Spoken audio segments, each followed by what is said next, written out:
Hey friends, welcome back to my handbag channel. You know, I'm always talking about buying bags pre-loved and what to look for, but this video we're going to do the opposite. If you are looking to sell your bags, I'm going to give you a checklist of things you should do and the things to expect when you are trying to resell your bags. Now, in my previous video, I talked about the bags that hold the most resale value. However, that is never guaranteed. The mistake that people make is they think they're buying a bag that they're going to use and resell. It's always best to resell the bag. You'll have the best chance if the bag has hardly been used because the condition is everything. So now I've worked for Louis Vuitton and I do also work closely with some consignment shops in helping them to resell bags to you guys, my audience, and also trying to resell bags for friends, which is extremely hard. People have the idea that it's because it's a Louis Vuitton that someone is going to want it and snatch it up, and that's not always true. So some of the things you have to think about to have a popular style. For this exercise, I am going to demonstrate with my old Speedy. This is an old vintage Speedy from the 1980s, and it's a very thick canvas, which I'll tell you guys over and over, it's so different from the bags that you buy now. So if you're looking to own a Speedy, resale market is a great place to go. And as I understand, after 2012, the canvas became thinner. Some of the things on a newer Speedy are different than on a vintage. But I will just show you from my perspective here. You can see this is very loved. The leather is extremely patinaed, which means it has changed color because the bag has been used. So mostly on a Speedy, you will find that if someone holds the bag like this, oils and lotions from the owner's hand is going to mark up this part. Okay, so this is a vintage bag. I know some of you don't like the look of the marks on the leather. I personally love it. And being it a heritage family piece, I am gonna leave it alone. The only thing I have changed on the bag is the zipper. Okay, now if I were going to sell it, there would be things I would do. Now, first of all, if you buy the Speedy in the store, it actually comes folded, and this was made to be folded. But since then, I just stuff it with newspaper, see, because newspaper absorbs odors for one and keeps the bag popped up. So I never have to fold it because I do worry about it being creased and stuff like that. Okay, so if you're gonna sell your bag, stuff it with newspaper to get your perfume, smell, and anything of the owner out of it, because the new owner probably does not want your perfume. Now, other things you can do, I use a Cadillac boot and shoe care. It looks like this, and you just use a little bit with a microfiber cloth, and you can actually condition the canvas. This is canvas, not leather. A lot of people think this is leather. You're mistaken. It's a 5-coat canvas, like 5-process coat canvas. How do I say that? That is meant to behave as leather. That is what the whole company was started on by Mr. Louis Vuitton. So you can actually condition it like leather. Now on a Speedy, I see mostly cracking up here by the zipper. If you happen to use the bag a lot, if you put a lot of things in the bag where it would cause weight in that area, it would pull down at the bag, might cause cracking along the zipper of your bag. Just FYI, if that happens to you, to your whatever Vuitton you have. I've seen it happen on other bags. Once the canvas cracks, too bad, so sad. There's nothing you can do about it, really nothing. And if say you needed to replace your zipper, but the canvas was cracked, Louis Vuitton would not take it because once the canvas is cracked, the whole thing could fall apart. Anyway, so I would clean it with leather cleaner. Now the leather cleaner will make the leather shinier and glossier. If it's not already patina, don't use this because this will actually make your leather darker if your leather has not patinaed yet. Okay, now other things that you want to take pictures of every single piece of the bag. Like this has the lock, you want to take the zipper, you want to take the corners. That is so important. I always look at the corners of the bag when I'm purchasing from Poshmark or Fashion File or whatever, because on a Speedy, like the wiring could pop out of what's called the piping. It could form holes, and that is something that can be replaced, but it is going to be expensive. So that's something you want to look for. Make sure the bag is in as perfect condition as possible. And then you also want to take pictures of the inside. And this is an older bag, so the date code is different. The date code is actually here, but you know, if you have a newer Vuitton, the date code will be in a tag inside one of the pouches. So you want to take a picture of that. It is not a serial number, friends. Now I'm talking specifically about Vuitton. Other brands might have serial numbers. And if you have the dust bag, this is the original dust bag. Some buyers can be particular about that. Some shops might give you more money for the dust bag and the original box, especially Vuitton. Consignment shops want to sell the Louis Vuitton with the dust bag and the box. It will give you like an extra 25 bucks or so, but it's not that important. And then other things you will need is the crossbody strap, although it's not impossible, because I see on fashion file bags without the strap, the Neverfulls without the little pouch inside. So it's totally possible to sell it even though it doesn't have all of its pieces, but you're going to get more, of course, if you have the pieces and in as best condition as possible. Now, to take photos of the bag, it is best to do it in natural lighting. When I'm taking photos, I get close to a window and natural lighting, and use a ring light if possible as well. But you don't want to use filters or artificial lighting or any like artificial thing that's going to adjust the color on your photos. You want to have it like as true to life as possible.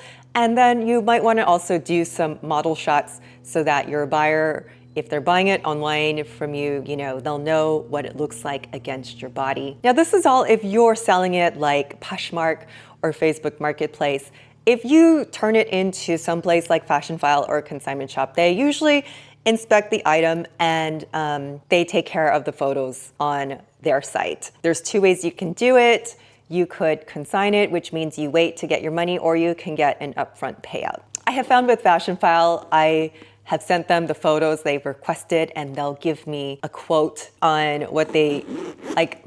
It always changes because I've done this with the Real where they give you a quote of what they think it will sell for, but then you don't actually get paid till they sell it. Or you can do a buyout where like they give you a price up front. And then it's up to you to decide, well, I could get more if I wait till it sells, but you could also get less. So it's all very risky. Now, I did sell a bunch of my Tiffany jewelry recently, and I did make sure every piece was polished, and that will make it easier for whoever is selling it for you to sell it. And with those Tiffany pieces, I did sell a few to Fashion File. They gave me a price and I just said, okay, I would have wanted more for those pieces. However, I knew this is going to be impossible for me to sell on my own, and it might take months or years. Like I have stuff that's been sitting for years that I think, oh, I'm going to sell it, but it doesn't. So these are things that you have to think about. Is it like worth it sitting in your closet, or do you just want to collect the $300 now? For example, like there was a necklace that I thought I want about $400 or $500. But I settled for $3 because it was like that extra $100 doesn't mean it's going to be sitting for another 2 or 3 years doing nothing. Now, the time that you sell is important too, because of course there's lulls in retail, like October, nobody really buys. August, nobody really buys. But with Christmas coming up, people might actually want to buy pre-loved bags. Yes, it does happen. I know a lot of people like things brand new or to give things brand new, but there is a market for those vintage pieces, especially those Tiffany charms. People were buying them for Christmas. Now, things to look out for is Louis Vuitton re-releasing some bags, like they released the Murakami bags. So when those bags were released earlier in the year, the resale value of the bags that were circa 2010 did go dramatically up. When the pochette accessoire was super popular, the resale value of the older pochette accessoires, as well as the newer ones, went way up in value. I personally, if I were not connected to the bag and were actually making money, you could actually make money on a pochette accessoire. I know, it sounds crazy, but personally, I would sell it and just replace it with something else, because At the end of the day, for me, it's just a bag. Something like this, it is a family bag. So, you know, I would hold on to this unless I like really needed to sell it. However, having said that, this Speedy is not going to sell for as high as something like an 𝐟𝐵𝐻𝐾𝐿. Its resale value is not that high, but if you have a Speedy or a Neverfull or a pochette accessoire, you will most likely be able to sell it. Now, as I said, it's super easy to sell to a consignment shop where they often do the authenticity check on their own, regardless if you have a receipt or not. It always helps to have a receipt, especially if you're selling something high-end like Chanel or Hermes, so that you can show them the original price, and then you can, you know, negotiate for a price that works for you. If you have proof that you bought it straight from the store, it always works in your favor. Now, if you're selling through Poshmark or eBay, they do have authentication. I don't exactly know how it works, but they claim to authenticate. So the risk is not on you. However, things I would do when you're selling your bag, make sure you take a picture and video before and during while you are shipping the bag so that you have proof, just in case someone says, I did not receive my bag. Or if the other way around, if you're receiving the bag.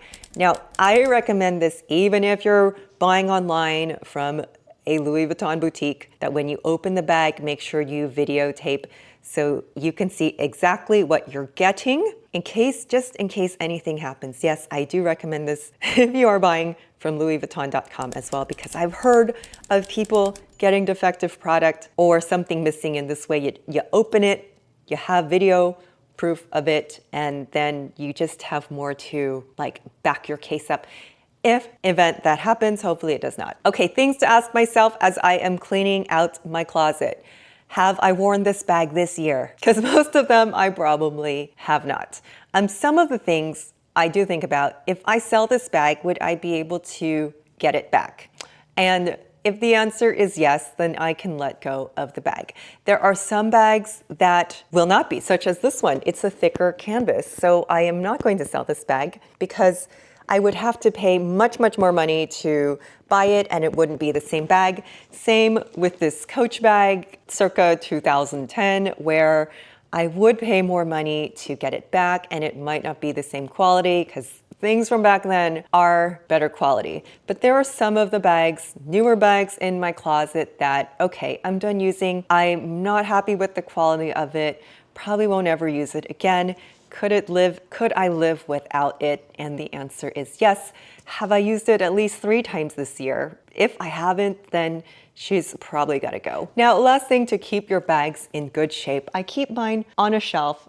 I dust the shelf, but these aren't in their dust bag. If it is stored away somewhere, I do put them in the dust bags, and I don't let the bags touch each other like this. I have seen it happen where they're stuck together in a closet, maybe squished. Oh, I've seen people squish their bags in the closet, and the dye from one might get on another, or something might crease, or say like, if I had a leather bag, for example, not this one, but a softer leather, and it was next to this, the buckle imprint might end up on the next bag. So you do want to keep your dust bags, stuff them with newspaper, it does keep them separated. If not dust bags, use anything else. Use a sheet, use a towel. You can even get those like bag separators from the Container Store. So definitely do take care of them if you think you are going to be able to resell. So lastly, I've made a resale checklist.